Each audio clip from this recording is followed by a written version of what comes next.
Take our lead, let's help you make your mark. Our goal is your satisfaction. Let us show you the way.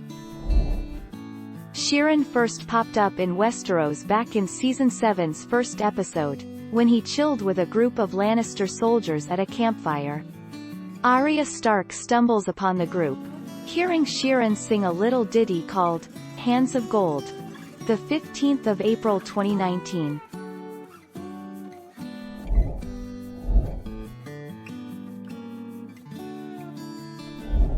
Make your mark, take our lead. And now Cersei's dead.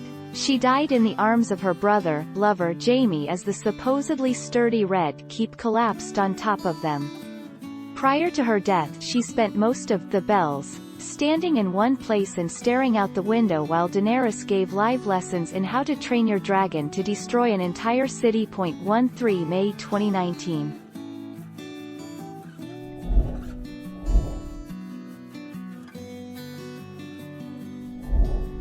Take our lead.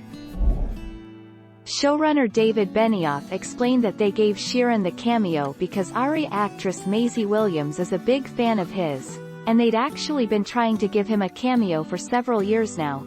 It wasn't just a snap decision this year. Thank you for watching. Please subscribe and hit the bell notification.